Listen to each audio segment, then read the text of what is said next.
Bom dia Brasil! Estamos aqui de volta para começar mais uma aula de física em um assunto novo, como eu disse na aula passada. E agora é Bom Dia Brasil, porque a cada dia que passa tem mais aluno entrando no percurso e alunos de todos os cantos do Brasil. Bem-vindo Rio Grande do Sul! Já temos alunos do Rio Grande do Sul. Muito legal isso, tá ok? E vamos lá, pegar firme, hein? Foco, estamos chegando. Ok. Meu nome é Renato Ribeiro, e, como todos sabem, estamos aqui no percurso para trabalhar com a Física 2. Dentro da nossa boa e velha Física 2, só para a gente sempre nos situar, já trabalhamos em cima de temperatura, dilatação, calor, já estamos trabalhando com ele, e já falamos do processo de transmissão de calor, condução, convecção e radiação, já falamos do calor sem mudança de fase, fizemos na aula passada 3 bons exercícios, que eu tenho certeza que vai abrir um leque de raciocínio para você conseguir desenvolver outros tipos de questões. E mais, ontem a Maria Vitória começou a gravar as aulas que vão ser colocadas no nosso portal das resoluções das questões do Enem. E ontem ela começou exatamente da Física 2. Ela começou a trabalhar com essa parte aqui, ó, nessa parte de calor, dilatação. A aula ficou um show. Fez algumas questões e você vai gostar muito da resolução. E vai te ajudar a desenvolver raciocínio. Sempre. Ganhar conhecimento. Então aqui, hoje, nós vamos começar a trabalhar na situação na qual, onde você fornece calor para a substância, para o objeto, e esse objeto muda o seu estado físico. Então hoje nós vamos começar a trabalhar em cima de mudança de fase. Na aula passada e na aula retrasada, a gente trabalhou bastante em cima sem mudança de fase. Quando você fornece calor para um objeto, e esse calor, ele aumenta a agitação das partículas do corpo. Ou quando você retira calor desse objeto e ele reduz a agitação das partículas do corpo. Ou seja, fornecendo ou retirando calor, ele muda o grau de agitação. Não ocorre mudança no estado físico da matéria. Logo, o que acontece? O calor fornecido ou retirado depende de 3 fatores. Massa, calor específico e variação de temperatura. Final menos inicial. Trabalhamos bastante com o nosso bom e velho que macete. E hoje a gente começa, então, matéria nova. Bora começar a aula para valer? Temos aqui, ó, nessa parte do quadro, com legenda, o Sol, parece o meu ovo, e o Sol está diretamente ligado ao meu objeto. O Sol vai transmitir calor para esse objeto. Por qual processo? Radiação. E o meu objeto, ele absorve esse calor. Legal? Sim, absorve calor. E no momento em que o meu objeto absorver esse calor, que efeito o calor gera no meu objeto? O que o Sol faz com esse objeto? O que o calor transmitido pelo Sol ao objeto faz com que aconteça no meu objeto? Olha que legal. Quando o Sol fornece calor para esse objeto, ele pode gerar 2 efeitos distintos. Sim, 2 efeitos. Quem determina o que ocorre é a sua temperatura. A temperatura de quem? Do Sol? Não. A temperatura do objeto. Qual é a temperatura que esse objeto se encontra? Por quê? Se o objeto tiver numa temperatura diferente do ponto de fusão da matéria ou do ponto de ebulição, o que vai acontecer com ele? Ele vai mudar a sua temperatura. Agora, se por acaso esse objeto tiver com uma temperatura que pode ser na temperatura de fusão ou uma temperatura de ebulição, o que vai acontecer com ele? Ele vai mudar de fase. Renato, não entendi absolutamente nada. Legal, porque agora eu vou explicar. Olha que legal. Primeiro conceito. Conceito de ponto de fusão e de ponto de ebulição. Vamos recapitular? Ponto de fusão e ponto de ebulição são temperaturas específicas. Temperaturas determinadas. No nosso caso, nós vamos trabalhar em condições normais de pressão. Condição normal de pressão. Então, ó, conceito de ponto de fusão. O ponto de fusão é a temperatura na qual a substância se encontra, se sólido, no maior grau de agitação possível das suas partículas. Então, o ponto de fusão é a temperatura que um sólido se encontra no maior grau de agitação. Então, se você fornecer energia para esse sólido, ele não tem como ficar mais agitado, porque ele já está no maior grau de agitação possível. Logo, quando se fornece energia para um objeto que se encontra no ponto de fusão, essa energia não vai ser utilizada para mudar a agitação das partículas. Essa energia vai ser usada para mudar o estado físico da matéria. Então, Renato, você está querendo dizer que se eu tiver uma pedra de gelo a 0 graus e o ponto de fusão do gelo é 0 graus e você fornecer calor para esse gelo, o gelo não vai elevar sua temperatura? Não, não vai elevar. O que vai acontecer com o gelo que se encontra no ponto de fusão? Ou seja, a 0 graus, quando ele receber energia, vai mudar o estado físico. Ele vai começar a derreter. Vamos transformar o gelo, o sólido, em líquido. Então, quando um objeto se encontra no ponto de fusão, no estado sólido, e você fornece calor, ele muda de estado físico. Deixa de ser sólido e começa a virar líquido. Legal? Agora, se você tiver uma substância líquida no ponto de fusão, significa que ela está com o menor grau de agitação possível, porque ela é líquida. Se você fornecer calor para a água a 0 graus, você vai agitar as partículas, aí ela vai aquecer. Aí quando ela chegar a 100 graus, a água a 100 graus se encontra no seu ponto de ebulição. Conceito de ponto de ebulição é o maior grau de agitação de um objeto quando no estado líquido. Se você fornecer calor para um objeto no estado líquido, estando esse objeto no seu ponto de ebulição, essa energia que ele vai receber vai servir para quê? Para agitar mais as moléculas? Não, porque ele já está no maior grau de agitação, ele já se encontra no seu ponto de ebulição. Essa energia vai servir para a substância mudar o estado físico. Então, o líquido, água, a 100 graus já está no maior grau de agitação possível. Se você fornecer calor, ele vai servir para mudar o estado físico. O líquido vai começar a virar vapor, vai evaporar. Tá claro? Então, se o gás estiver no ponto de ebulição, o gás, o vapor a 100 graus, ele está no menor grau de agitação possível. Então, o que vai acontecer com ele? Vai aquecer, vai ficar mais agitado. Então, para que ocorra mudança no estado físico da matéria, a substância tem que estar no ponto de fusão ou de ebulição. Porque o ponto de fusão ou de ebulição são temperaturas nas quais a substância tem o maior ou menor grau de agitação. Sólido, gelo a 0 graus, forneço calor, ele vira água. Água a 0 graus, retiro o calor, ela vira gelo. Ok? Líquido a 100 graus, água, líquido água a 100 graus, forneço calor, ela vira vapor. Vapor a 100 graus, retiro o calor, vira água. Então, o ponto de fusão e ebulição tem essa definição. São temperaturas nas quais a substância se encontra no maior ou menor grau de agitação. E se você fornecer ou retirar calor dessa substância, você consegue mudar o estado físico da matéria. Tranquilo? E uma observação muito importante. Mudar o estado físico não é variar a agitação das partículas. É mudar a estrutura do objeto. Tá ok? Ou seja, é você, quando o sólido vira líquido, é você afastar as partículas, enfraquecer a ligação. Certo, Marquinhos? Legal? E quando o líquido, água, a 100 graus, você fornece calor, ela deixa de ser água e vira vapor. No caso do líquido, para ele virar vapor, você não vai enfraquecer a ligação, você vai romper a ligação. Legal? Essa é a diferença. Mas a ideia é, quando um objeto recebe energia, duas situações distintas. Ele pode ter variação de temperatura se a sua temperatura for diferente do ponto de fusão e de ebulição.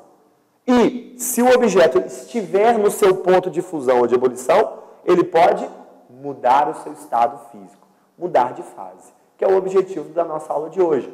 Começar a trabalhar com essa ideia de mudança de fase. Tá ok? Olha que legal. Vê se você concorda comigo.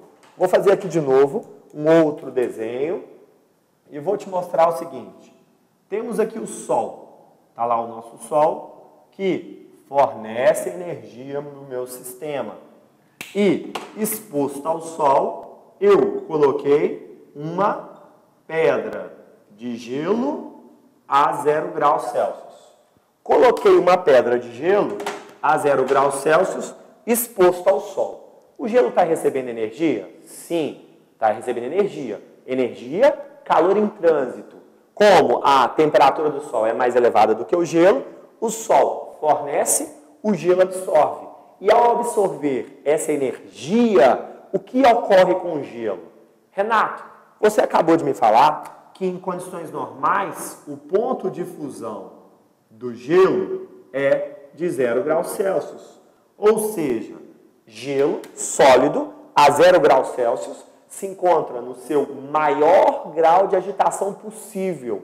Então, quando eu forneço esse calor para o gelo, as suas partículas vão ficar mais agitadas? Não! Ele vai absorver essa energia para quê? Para mudar o estado físico. Ou seja, ele vai enfraquecer a ligação. Melhorando ainda, ele vai deixar de ser sólido e vai virar o quê? Líquido. O gelo vai deixar de ser sólido e vai virar líquido. Então, eu estou querendo dizer para você que o gelo vai começar a derreter. Lá vai. Tá vendo esse pedacinho que era gelo? Já virou água. Tá vendo esse pedacinho aqui que era gelo? Tá virando água. E a pergunta que eu te faço é a seguinte. É a pergunta muito importante da gente entender. Da gente trocar essa ideia. Muito importante. Fornece calor para o gelo? Sim. Ele usou essa energia para derreter. Ele usou essa energia para mudar o estado físico. Para enfraquecer a ligação. Então, esse gelo está virando o quê? Água. Está virando água. Deixou de ser gelo e passou a ser água. E a pergunta extremamente importante é: o gelo estava a que temperatura? 0 graus Celsius. E essa água proveniente do gelo, da parte do gelo que foi derretida, vai se encontrar ou ela está a que temperatura? Menos do que 0, 0 ou mais do que 0? E aí? Qual seria a sua resposta imediata? 0 graus. É 0 graus. A resposta é 0 graus. Por que 0 graus? Porque o sistema está em equilíbrio. A água proveniente do gelo, ela se encontra na mesma temperatura do gelo. Então, enquanto você fornece energia para o gelo e ele começa a derreter, essa água proveniente do gelo se encontra na mesma temperatura do gelo. Então, uma das características mais importantes dessa parte da matéria é que, durante o processo de mudança de fase, não existe variação na temperatura. Renato, você está querendo me dizer que, enquanto esse gelo está derretendo, a água proveniente do gelo vai ficar à mesma temperatura que o gelo? Sim, foi isso que eu te disse.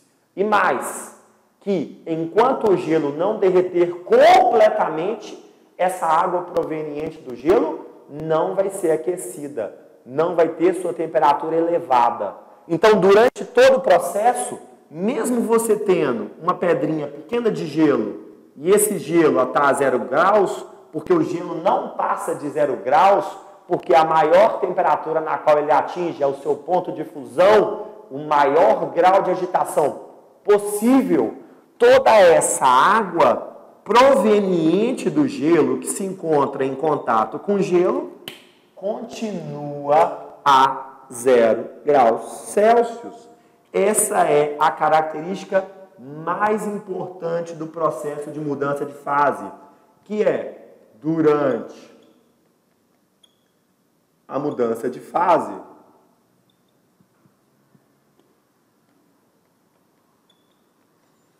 não existe variação de temperatura. Não existe variação de temperatura.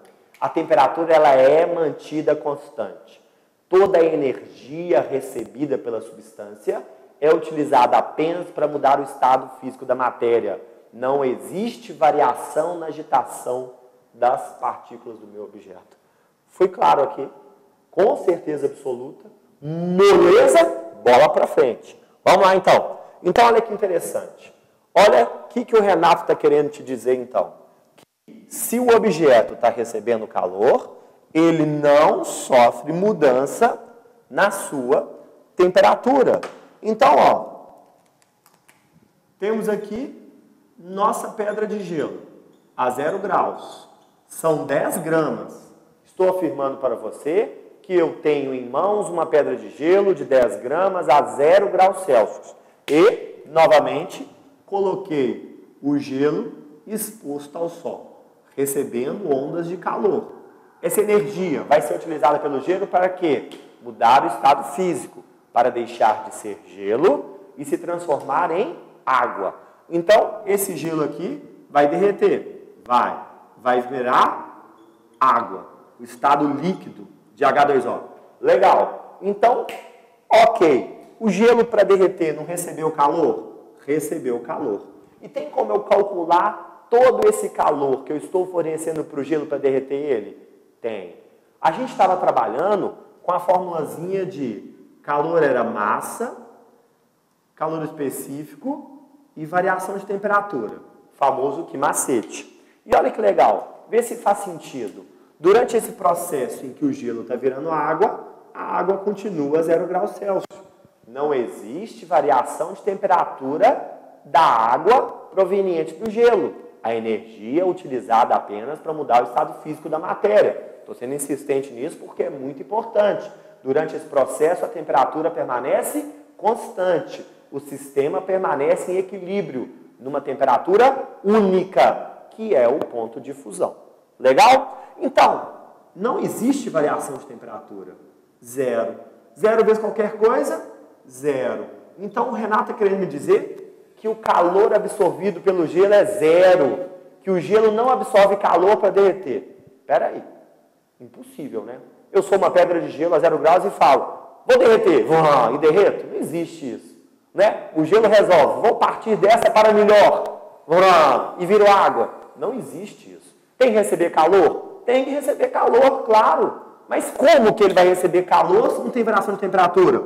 Porque essa fórmula ela é utilizada para quando não ocorre mudança de fase. O que macete é utilizada para sem mudança de fase. Ele é utilizado para quando a substância não tem mudança de fase. Quando ocorre variação de temperatura. Então, Renato, como é que eu vou calcular o calor que eu tenho que fornecer para derreter o gelo? Mole para nós. Olha aqui, o calor vai depender de dois fatores, da massa e do que a gente chama de L. Qual é o conceito de L? L, nós vamos introduzir o conceito agora, chamado de calor latente. Ok, me explica esse trem de novo. Calor latente é a quantidade de energia que você deve fornecer ou retirar para que 1 grama do material mude de estado físico. O calor latente ele é característica do material e do estado físico no qual o objeto se encontra. Então, eu estou querendo dizer para você que existe a quantidade de energia exata que eu tenho que fornecer para que cada 1 grama do gelo a 0 graus deixe de ser gelo e vire água. Sim.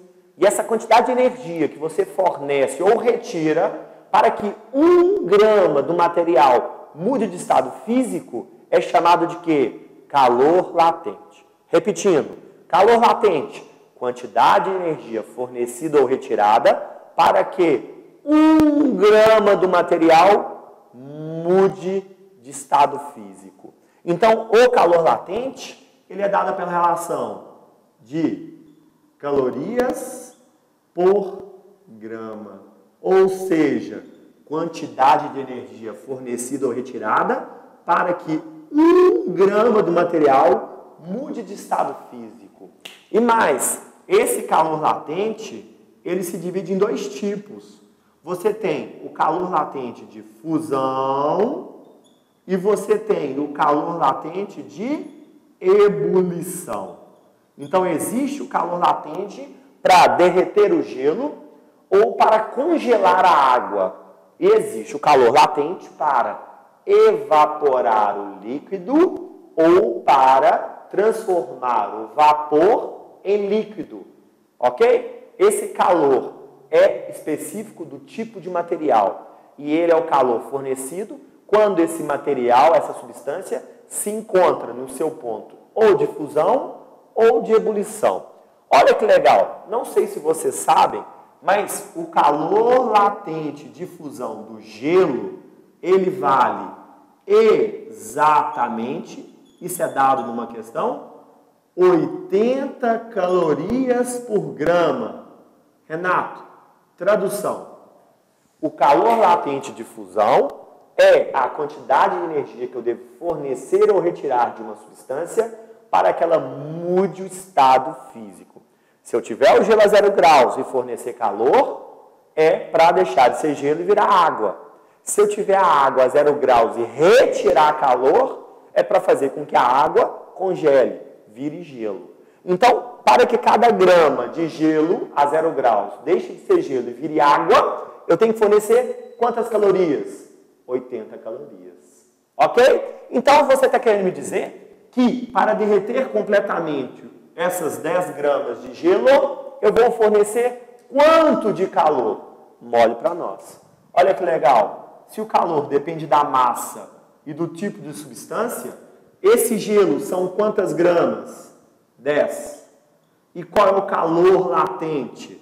80. Ou seja, se eu tenho que fornecer 80 calorias para cada grama de gelo derreter e eu tenho um total de 10 gramas, é só multiplicar. Então, quanto de calor que eu vou fornecer para derreter completamente essa pedra de gelo? 800 calorias. Após fornecer as 800 calorias para esse gelo a 0 graus, esse gelo vai deixar de ser gelo a 0 graus e vai virar água. A que temperatura? 0 graus. Porque durante o processo de mudança de fase não existe variação de temperatura. Somente após todo o gelo ter derretido é que, se você fornecer energia, que essa água proveniente do gelo a 0 graus vai ter sua temperatura elevada.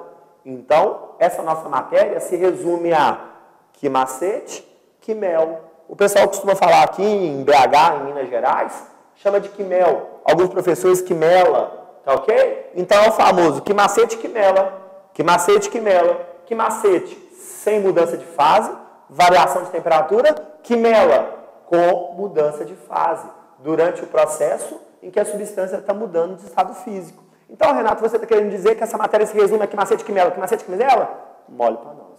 E aí nós vamos depois introduzir o equilíbrio térmico aqui. Tá ok? A ideia, o conceito, o que significa calor latente ficou claro. A ideia, o conceito de que a energia recebida por uma substância pode gerar dois efeitos distintos? Pode mudar o estado físico da matéria, hein? Pode fazer com que ela mude o estado físico, se a substância estiver no seu ponto de fusão ou de ebulição. Como ele pode simplesmente mudar a agitação das partículas, se a substância não estiver no ponto de fusão e ebulição. Ok? Então, o efeito que uma energia gera numa substância são dois efeitos distintos. Mudança de estado físico e variação na agitação de partículas. Ok? Então, essa é a ideia. Nós vamos ver que eu tenho dois tipos de calor latente. Tenho o calor latente de fusão e tenho o calor latente de ebulição. Aí fica a primeira pergunta do dia para você. Essa é para a próxima aula. Calor latente de fusão e de ebulição tem o mesmo valor? Não. Já estou afirmando. Não. Quem é maior? O latente de fusão ou o latente de ebulição? Por quê? Eu quero a justificativa disso. Eu quero que você pense, não consulte, pense. Deixe para a próxima aula, que se você tiver dúvida, nós vamos discutir esse assunto. Eu vou começar a aula disso, tá ok? Para finalizar hoje bem a aula, eu vou fazer uma lembrança de uma matéria que envolve a química, envolve a geografia, que na verdade é o nome dado aos processos de mudança de fase. A gente sabe que a nossa substância, e eu já até falei isso também, ela é encontrada na natureza em 3 estados físicos. Lá vai, olha que loucura, 3 estados físicos, que é o que nós vamos trabalhar. A gente já sabe que são 4, não é verdade? Já temos aí 4 estados, nós vamos trabalhar com 3. O sólido, o líquido e o gasoso. E quando eu trabalhei em cima de dilatação, eu até falei isso, que o sólido tem uma característica, forma e volume definido, baixo grau de agitação das partículas.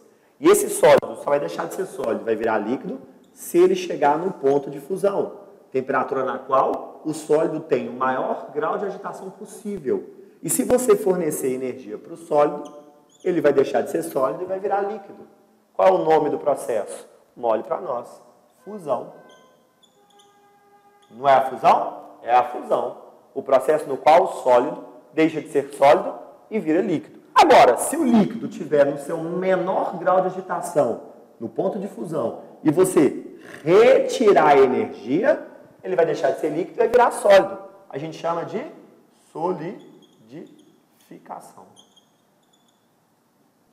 Ok? Mas pode a minha substância, no estado líquido, se encontrar no seu ponto de ebulição, maior grau de agitação possível do líquido. E se você deixar fornecer calor, deixa de ser líquido e vira gás. Aí você tem um nome, é chamado de vaporização. Ok? Evaporação. Tá certo? Ele vai evaporar. Tá? Na verdade, essa evaporação pode ser de 3 maneiras. Ela pode ser a evaporação, que é o processo mais lento, mas ela tem processos mais rápidos. Pode ser a ebulição e pode ser a calefação. Na verdade, aqui a gente chama de vaporização, que divide em 3 processos: evaporação, ebulição e calefação. O que diferencia o nome dos 3 processos, o que diferencia os 3 processos é o tempo de transformação. Ah, eu vou colocar a roupa no varal. Não é isso? É um processo mais lento, então é evaporação. É o que eu coloquei o nome ali. Tá ok? Ebulição. Coloco a água do café para ferver. O fogão fornece energia. É um processo mais rápido. E a calefação é instantâneo. É a gota numa chapa quente. Ele bate, imediatamente vira vapor. Tá ok? E aqui a gente pode ter a volta, que é quando o estado gasoso se encontra no seu menor grau de agitação possível, no ponto de ebulição, que vai virar liquefação. Que é quando ela deixa de ser gás e vira o quê? Líquido. Tranquilo essa parte? Sabemos que existe o processo instantâneo, de um sólido virar gás ou do gás virar sólido. Mas aí existe influência de pressão. Nós vamos estudar isso também, tem um ponto triplo, parte da físicazinha legal da gente trabalhar. Tá? Sublimação. É o processo instantâneo. Mas aí existe influência de um fator externo modificado, que é a mudança na pressão, que pode gerar essa transformação instantânea. Mas aqui, na parte com mudança de fase, nós vamos pensar que, para um sólido chegar a vapor, ele vai ter que derreter, aquecer, evaporar e aquecer. Eu vou fazer um exercício com vocês na próxima aula, que ele vai resumir tudo isso que eu falei de uma forma muito clara. Mas a pergunta que fica é, deu para entender o conteúdo? Deu para entender a ideia de que quando você fornece energia, ele pode mudar de estado físico?